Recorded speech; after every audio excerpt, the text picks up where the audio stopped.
Livro Além das Palavras e Pensamentos, de Joel S. Goldsmith. O último inimigo no caminho. O grande medo que todos têm é o medo da morte. O último inimigo a ser destruído é a morte. 1 Coríntios 15, 26. Você pode não concordar com isso, mas é indubitavelmente verdade que em todas as almas humanas existe o medo da morte. Elas podem negar isso, mas, se elas estão conscientes disso ou não, está sempre presente esse medo da inevitabilidade e finalidade da morte. Pode não ser um medo de qualquer horror esperando por eles. Pode ser apenas um medo do desconhecido, ou o medo de deixar lugares confortáveis ou familiares. Assim como sempre houve pessoas que migraram para novos países enquanto outros ficaram para trás, porque preferiram suportar a miséria presente do que o risco da promessa do desconhecido. Às vezes penso que o medo do desconhecido, isto é, o medo da morte, influencia até aqueles que avançaram bastante no caminho. As misérias da vida humana, em vez de libertá-las, tendem a mantê-las aqui, porque o que vem pela frente é um mistério. As coisas que podem levar à morte, portanto, trazem um medo que poderia retê-las em seu progresso espiritual. Em algum momento, todos nós devemos superar o medo da morte e chegar à conclusão de que o que parece morte não é morte, é uma transição para um estado diferente da experiência, semelhante ao que acontece quando a lagarta se torna borboleta. Suponho que a lagarta pense que morre, mas na verdade não, ela se torna uma borboleta. Então, é que realmente não morremos. Independentemente de qual seja a aparência, fazemos uma transição para outra fase da vida. Quando entendemos isso, o medo da morte se vai, porque, para nós, não é mais a morte. Você deve encarar o fato de que, eventualmente, você vai deixar a presente fase da vida e entrar em outra, sobre a qual, no presente momento, você sabe muito pouco. Mas, se você entender essa experiência como uma transição, perderá seu medo da morte. E quando você tiver perdido completamente, real e honestamente, seu medo da morte, estará totalmente no caminho espiritual e terá chegado ao menos na entrada para o céu. Mas você não pode alcançar este estágio até que você tenha percebido que Deus é seu eu. Então a vida que você está vivendo é Deus. Deus vivendo sua vida. E claro, você está perfeitamente disposto para Deus levá-lo ao redor do mundo ou até mesmo ao próximo mundo, já que a vida é dele. Deus se deu a este mundo como você, o Filho gerado. Ele não soprou em você a sua vida. Ele soprou em você a vida dele, o sopro, a respiração dele. Portanto, não é a sua respiração que você está respirando. É a respiração dele. Não é a sua mente, através da qual você está pensando. É a mente dele. Não é nem mesmo seu corpo, através do qual você está funcionando. É o templo do Deus vivo. Quanto mais você perceber isso e possa se entregar, de modo que Deus possa funcionar como sua mente, sua alma, sua vida, sua respiração, seu ser e seu corpo, mais a graça divina será expressa como você. Enquanto aqueles ignorantes desta verdade podem dizer-lhe quão maravilhoso você é, quão nobre ou quão bonito, você estará dizendo para si mesmo: como eu gostaria que você soubesse que não sou isso que você está olhando, mas aquele que me vê, vê aquele que me enviou. Pois eu e o Pai somos um.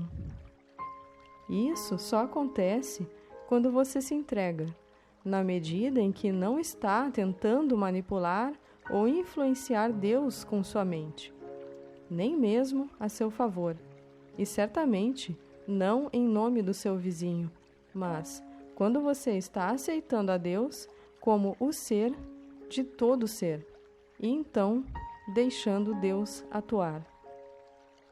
Deus é.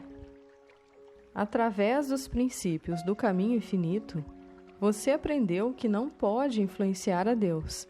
E se você souber de antemão que não importa quais pensamentos ou palavras passem pela sua mente, eles não influenciarão a Deus. Você irá parar de pensar pensamentos e palavras. É somente enquanto você acredita que as suas palavras e pensamentos vão alcançar Deus e ter alguma influência sobre Ele, que eles continuam.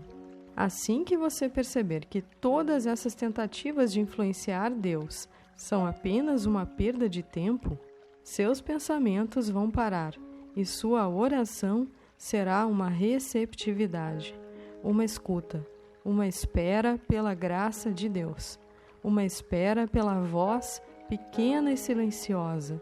E então, esse Espírito de Deus entra em sua consciência e você percebe isso conscientemente. Alguém sabe o que é Deus? O mistério de como este mundo surgiu já foi resolvido? Quando você olha para o céu à noite e vê as estrelas, a lua e os planetas, você consegue entender o que produziu a glória deles? Alguém sabe? Quem pode saber o que é o infinito? Quem pode saber o que é Deus?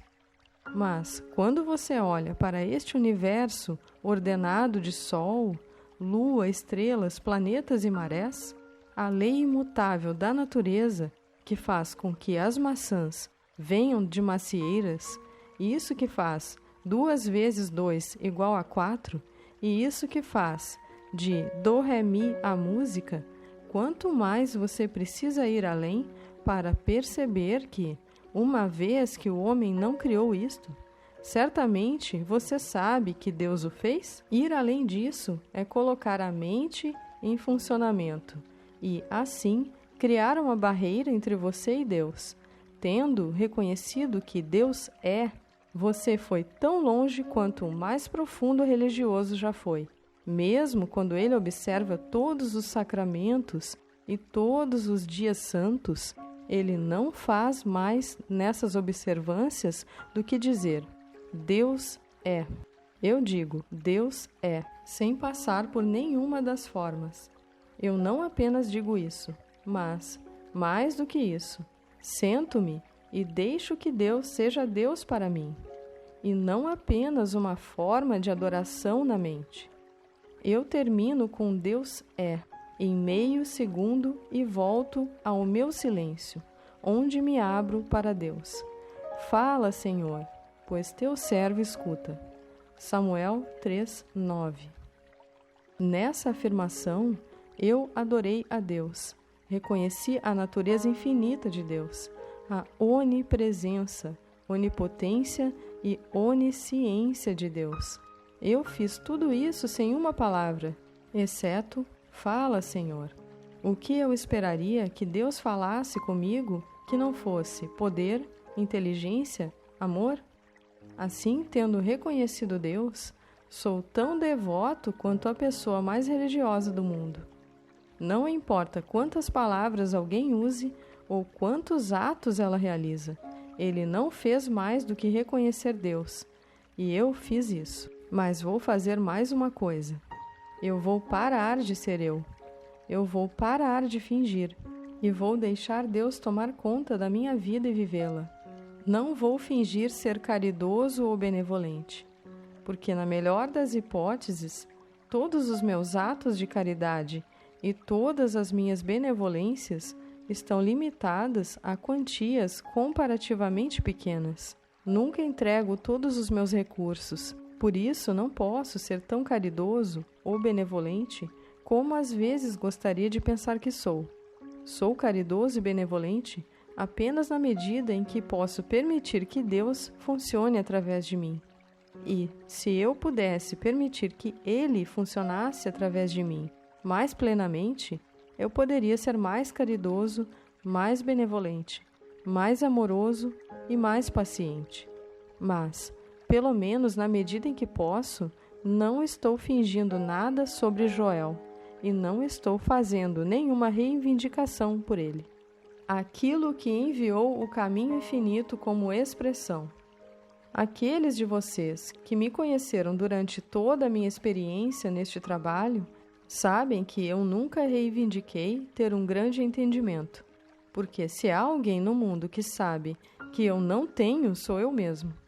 Meu entendimento sempre foi completamente limitado ao que quer que tenha ocorrido em um dado momento, e o que quer que eu tenha conhecido ontem foi o maná de ontem e não está me fazendo bem hoje.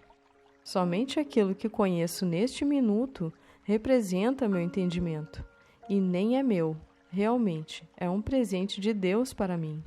Uma vez que me entreguei, não há Deus e eu. Deus está operando através de mim. Vivo não mais eu, mas Cristo vive em mim. Gálatas 2:20.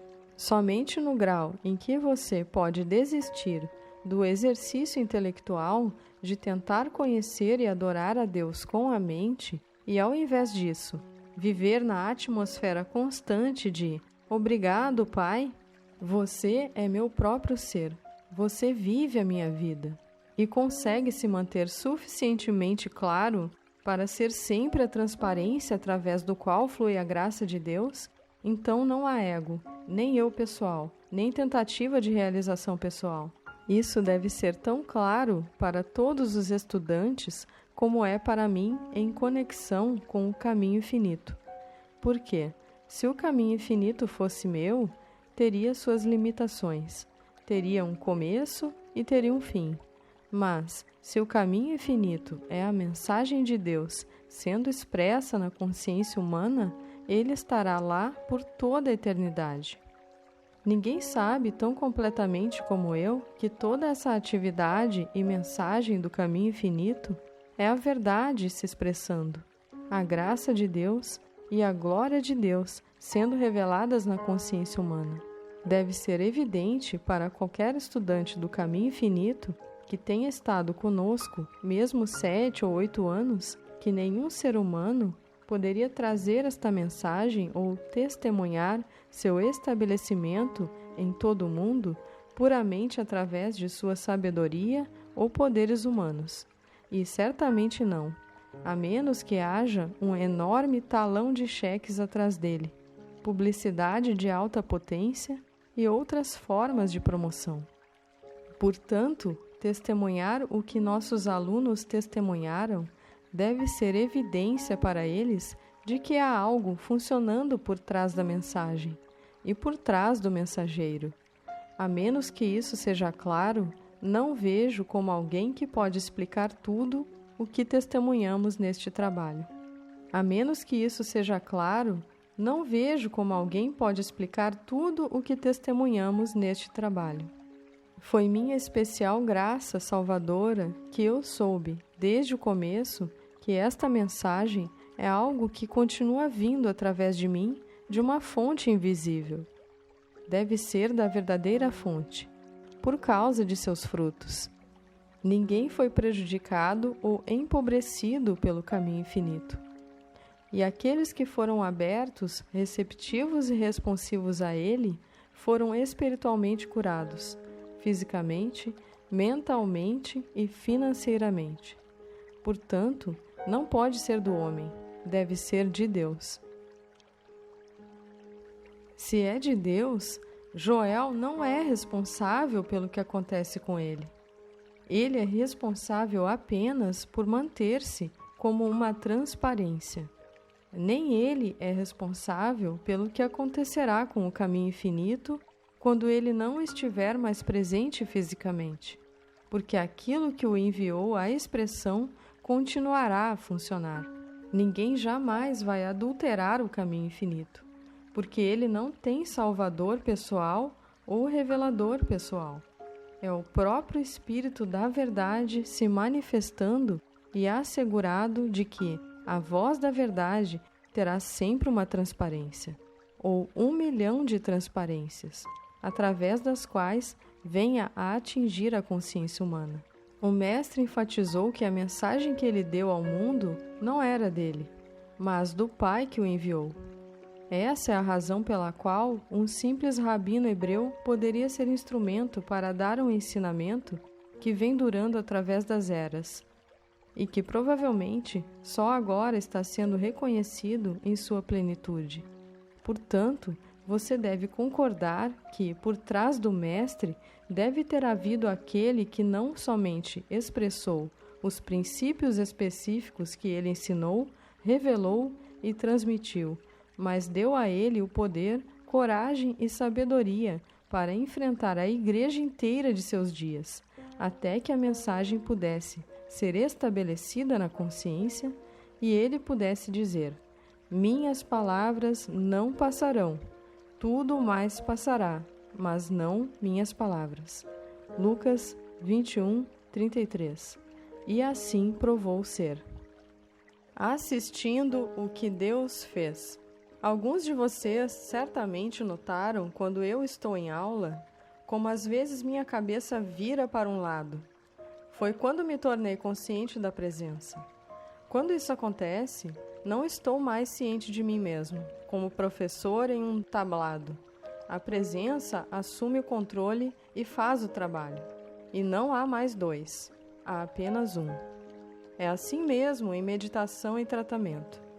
A princípio, há um eu ouvindo a voz pequena e silenciosa, um eu convidando Deus a falar. Mas então, quando entro nessa atitude de escuta, esse eu desaparece, e tudo o que existe é a presença que se preenche. Se alguém é curado, ela está fazendo isso.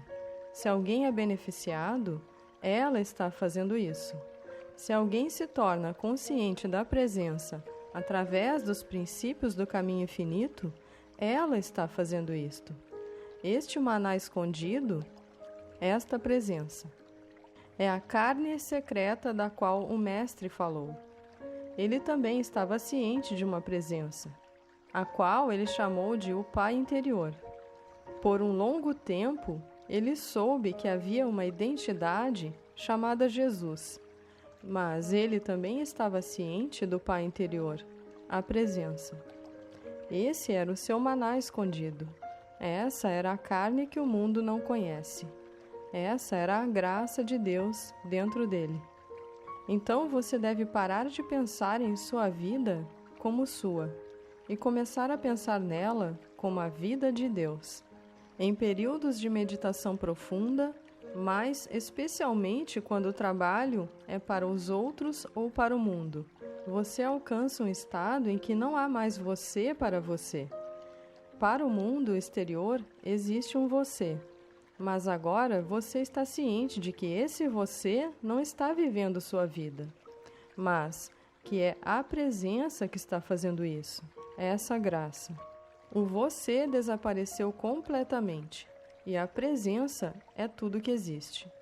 Não há Deus e você, só existe Deus. É por isso que Jesus poderia dizer: visto que não fizeste a um dos menores destes, não o fizestes comigo. Mateus 25:45. Deus, porque o menor destes também é Deus. Mas é somente nos momentos mais elevados, quando a individualidade chamada eu, ou você, desaparece completamente, que o próprio Espírito está vivendo a vida. Eu não sei o que aconteceria com alguém se ele atingisse esse estado de consciência e o mantivesse na Terra para sempre. É uma experiência que vem em momentos de iluminação, mas na maior parte da minha vida eu descobri que é como se ainda houvesse um Joel e ele está bem vazio. Ele mesmo não tem qualidades de bondade, porque é o Pai operando através dele, mas também não tem qualidades do mal, porque se existe algum mal que vem, é um hipnotismo momentâneo do mundo, Ele não tem maldade e não tem nada de bom. Vive sempre com os ouvidos abertos numa expectativa, e então tudo o que acontece é a presença de Deus e a graça de Deus. E o resto, o que o mundo chama de personalidade humana, permanece como, você poderia dizer, quase um nada. É realmente um nada, porque não tem desejo, não quer estar em nenhum lugar em particular, não quer fazer nada, exceto o que está fazendo e o que está sendo feito através dele. Não tem esperanças, não tem ambições e não procura alcançar nada. Contemple o Espírito que atua como sua vida. O objetivo da vida mística é ser um observador de Deus em ação, uma vida na qual nada é atribuído a si mesmo, nem mesmo bons motivos. Quanto ao desejo, não há nenhum. Não há necessidades, porque todas as necessidades parecem ser satisfeitas antes de se tomar consciência disso como uma necessidade. Isso é viver pela graça, mas você pode viver plenamente pela graça apenas quando essa individualidade, aquilo que tem um desejo, uma esperança ou uma ambição, desaparecer. Então, a vida é totalmente vivida pela graça, porque funciona para o seu fim, não o seu fim e nem o meu fim. Se eu tivesse algo para orar, isso significaria que eu tenho um fim, mas não tenho nada para orar porque não tenho um propósito, não tenho nenhum objetivo na vida. Eu tenho apenas este minuto para viver. Neste minuto em que devo ser preenchido pelo Espírito. E se eu tiver um amanhã, será a mesma vida. Quer seja vivida na Califórnia, na África do Sul, na Inglaterra ou em algum outro plano, não será diferente da vida que estou vivendo aqui e agora. E além disso, não estarei em algum lugar em particular, porque o desejo não é estar lá, e não em algum outro lugar, mas estar lá porque fui enviado. Eu não desejo estar em nenhum lugar exceto onde eu sou enviado. É no grau da nossa falta de desejo, no grau de nossa abnegação, nossa falta de egoísmo, que a vida mística é vivida. Isso é o que a vida mística é. É atingir essa consciência onde você se encontra vivendo todos os dias, mas sem pensar no amanhã, porque não há amanhã para você. Só existe amanhã para Deus. Depois de ter escolhido o caminho místico ou espiritual, você não tem poder para ser bom ou mal, porque, quando medita e faz contato com o espírito interior, ele realiza aquilo que lhe é dado a fazer. Vive sua vida e ele não é bom nem mal, é apenas espiritual, perfeito e infinito. Não existe tal coisa como bem ou mal no espírito. Não existe tal coisa como rico ou pobre no espírito. Existe infinito. Não existe saúde ou doença. Há imortalidade. Quando você não vive só de pão, quando não depende apenas de dinheiro, propriedade ou investimentos, mas quando está vivendo pela palavra de Deus, com a qual você entra em contato com a meditação, você não está mais vivendo de acordo com sua vontade de ser bom, de ser caridoso ou de sua vontade de ser moral. Isso não é mais sua escolha. Isso não está mais dentro do seu poder. Toda vez que você voltar-se para dentro, toque no Espírito e sinta uma liberação. Sinta que o Espírito esteja desempenhando as funções de sua vida. E qualquer função que você tenha que executar seja infinitamente boa e seja para a eternidade, não apenas para hoje ou amanhã, e não seja demolida na próxima semana ou no próximo mês por uma depressão ou uma guerra. Em outras palavras, os males deste mundo não chegarão perto de sua morada, porque não será mais sua morada, será o Pai dentro da morada. Você vê agora por que é que, quando você vai a Deus, só pode ser por uma completa renúncia de si mesmo? O progresso no caminho espiritual parece vir devagar e imperceptivelmente, mas anos de devoção, dedicação e persistência inevitavelmente trazem o objetivo da unidade consciente com Deus, cada vez mais perto. Seu motivo puro leva você aonde há menos e menos reação ao mundo da aparência. O perdão e a falta de condenação marcam a sua atitude em relação ao próximo. O medo da morte diminui. E o ego, ou senso pessoal, é substituído por um reconhecimento do eu divino, de você e de todos os homens. Quem me vê, vê aquele que me enviou.